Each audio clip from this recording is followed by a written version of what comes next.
Hi, my name is Scott Gibson with Beneath the Surface. I'm here with Jay Taylor of Taylor's Gold, Energy, and Tech Stocks. Jay, thanks for being with us. Thank you. Nice to be with you. Now, your publication talks a lot about gold, the economy, and junior mining stocks. I wanted to ask you what your take is on gold right now, what it's done recently, but what your expectations are going forward.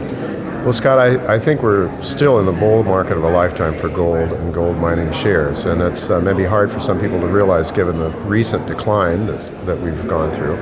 A very significant correction, I would say, that I think is akin to what took place in the last great secular bull market of the 1970s, when gold went from something like, from $35 up to nearly $200 and then fell back to $100 before going to $850. I think we're at something, probably we're in that phase of the major correction before the final blow-off. And I think that blow-off could last over the next 3-4 years.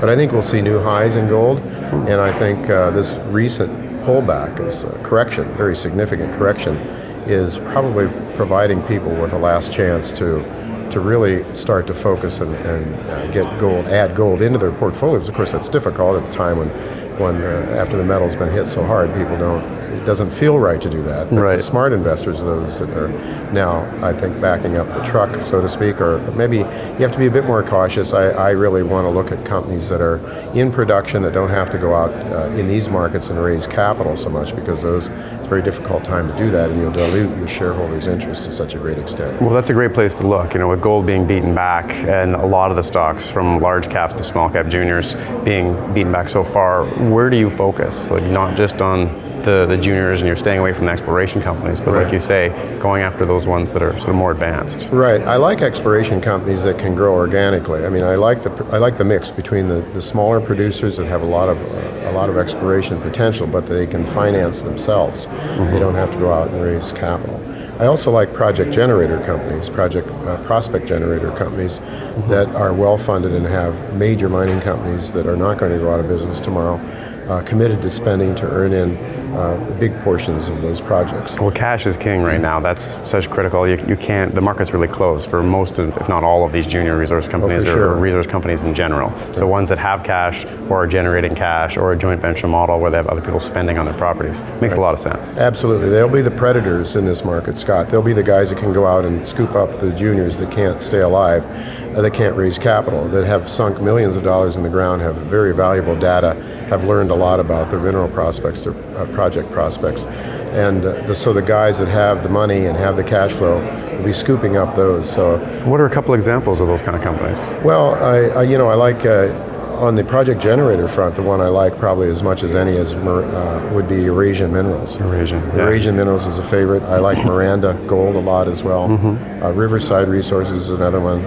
There's a number of project generators that I really cover in my newsletter. I don't own those three. Yourself? I own all three of those. Yes. I do, and they're all recommendations in my newsletter. And Miranda is also a sponsor of my radio show. Okay. And what about, other than joint venture model companies, are there other ones that you like? Yeah, there's quite a few of new companies that are starting to produce. I mean, Timmins Gold is one that will produce over 100,000 ounces this year, has a good chance to grow very dramatically in Mexico. Another company that I've liked an awful lot is Dynacor Gold.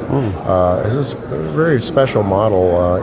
They're really more of a processor. They have they really take the ore from smaller producers, high grade ore, but they're very consistently making money. They're selling at about 2 or 3 times cash flow right now, and they have also some very wonderful exploration projects. They're operating in Peru, have done extremely well. The management is averse to issuing shares, so they've really grown organically from the very start, very small steps. But they'll be producing upwards to 100,000 ounces next year. I think 60 or 70,000 ounces this year. Phenomenal. So those are a couple of examples that I like. And those two, do you own? I do. Another one would be Sandstorm, using the streaming model that was really originated, I guess, by Silver Wheaton. The same model applied to gold mining, and their share price has come down very dramatically from where it was to the point I think they are looking very attractive at this stage as well. I do own Sandstorm. I don't own Timmins I own Sandstorm, and it's a recommendation in my letter as well. Nice. Well, thanks very much for being with us, Jay. You're welcome, Scott. Again, that's Jay Taylor of Jay Taylor's Gold, Energy, and Tech Stocks. My name's Scott Gibson with Beneath the Surface. Thanks for being with us.